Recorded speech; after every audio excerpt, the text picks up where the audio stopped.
Olá pessoal, bem-vindos ao vídeo 2 da aula 3 do curso de Análise 3 e nessa aula nós vamos falar sobre os diffeomorfismos primitivos, certo? Então, são dois, beleza?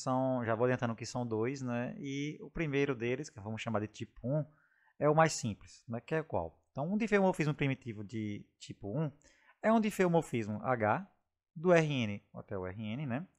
Dado da seguinte forma, gente, ó, a gente vai fixar um I e um J, né, I maior do que J, menor do que J, desculpa, né, aqui, claro que eu errei, né, que é menor igual, né, errei no TEC, mas tudo bem, que ele faz o seguinte, gente, ó, a H, ela tem a seguinte cara, quando você aplica um elemento X, né, vamos colocar na coordenada x1 até xn, né, o que você vai fazer é só mudar a posição da jésima coordenada com a iésima coordenada, certo? Então você tem xi aqui e depois xj, né? O que você vai fazer é considerar agora xj no primeiro, né? E depois xi, certo? Então você troca essas duas, né? E mantém o resto, certo? E aí nós temos a versão do teorema de abundância de variáveis para esses diffeomorfismos, certo? Então, seja H, né, do Rn até o Rn, um diffeomorfismo primitivo de tipo 1, certo? Então, para qualquer que seja o conjunto x, né, J mensurável, né, do Rn, e qualquer que seja a função integrável, né, de h de x em R, nós temos que a integral de f, né, com relação ao conjunto h de x, ela é igual à integral, né, sobre x dessa função aqui, né, e essa aqui é exatamente a fórmula da mudança de variáveis, né, e como eu prometi para vocês, o preço, não é, a se pagar é muito pequeno, né? Você vai incorporar na função aqui, veja que você mudou as coordenadas, né? Via o diffeomorfismo H, né? E você paga um preço muito pequeno, né? Para, podemos dizer assim, facilitar o processo de integração, que é multiplicar por um determinante, né? Nesse caso, determinante da derivada de h, né? E você calcula o módulo disso, e aí você incorpora na função que você vai integrar, certo? Então, esse aqui é o teorema de abundância de variáveis para diffeomorfismos primitivos de tipo 1. Bom, pessoal, para demonstrar isso, primeira coisa, h é um operador linear, certo? Lembre que a gente só faz a mudança, né, da iésima coluna, desculpa, da iésima coordenada com a jésima coordenada, né? Aí, quando você calcula a matriz jacobiana, né, da H, o que é que vai acontecer? Você vai ter uma matriz de identidade onde você pegou a iésima coluna, a jésima coluna e fez a mudança dessas duas, né? Ou seja, você inverteu a ordem, né? Então, quando você vai calcular o determinante e calcula o módulo, isso aqui vai dar 1, beleza? Outra coisa, gente, por ele ser muito simples, né? A gente tem que, se você tem um bloco, né, C, se você aplica H nesse bloco C, você vai obter um bloco de mesmo volume, né? Porque você só mudou a aresta, né? A posição das arestas, né? A iésima aresta com a jésima aresta, certo? E aí, gente, como x, né? A gente vai usar aqui a soma superior, né? Da função característica, né? Então, se você pega uma cobertura para x, né? De blocos, né? E você considera a soma de todos os volumes, né?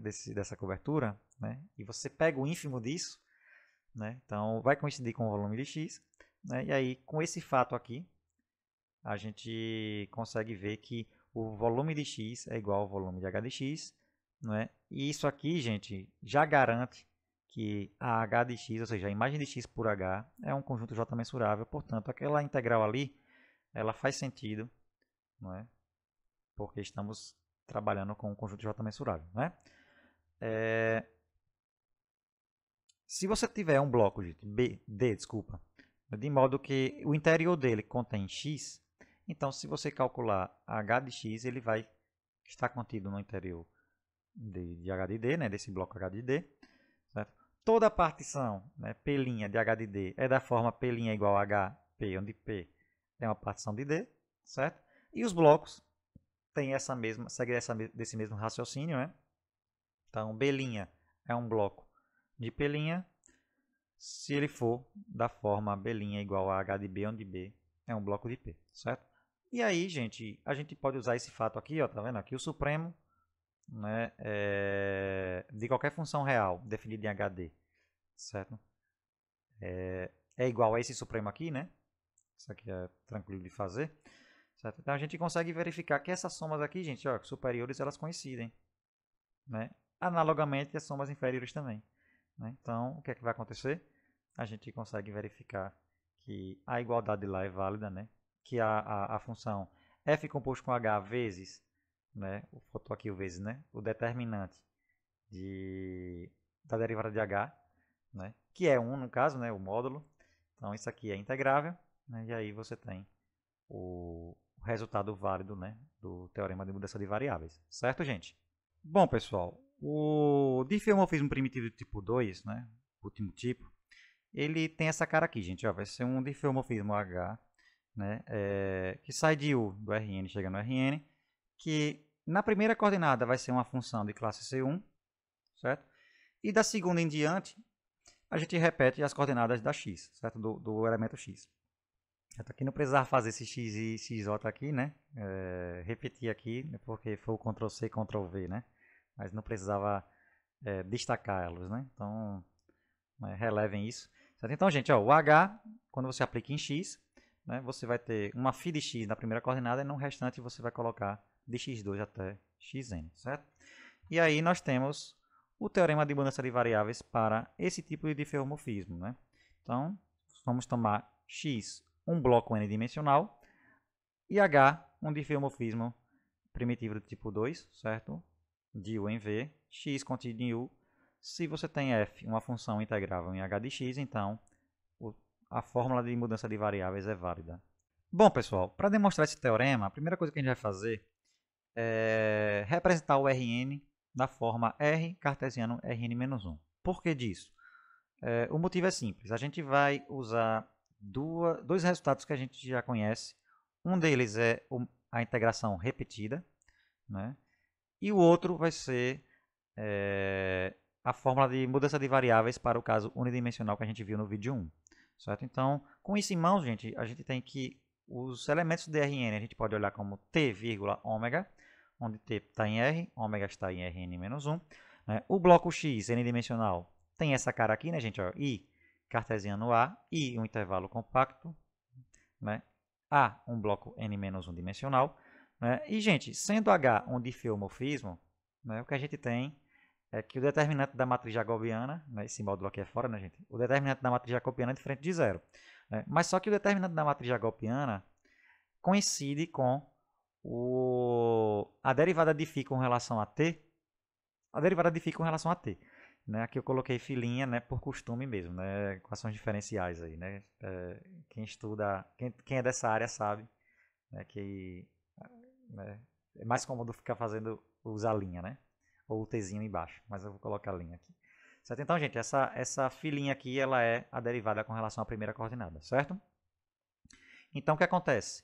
E aqui está faltando um módulo, né? Esqueci de colocar. Então, gente, ó, esse determinante aqui, né, diferente de zero, implica que a filinha também é diferente de zero, e aí isso nos leva a constatar que se você olhar φ apenas na primeira coordenada, né, usando, ou seja, fixa a ômega aqui, então você tem um diffeomorfismo, certo, de I sobre sua imagem, né, sobre φ ômega de I, que a gente vai chamar por J ômega, certo?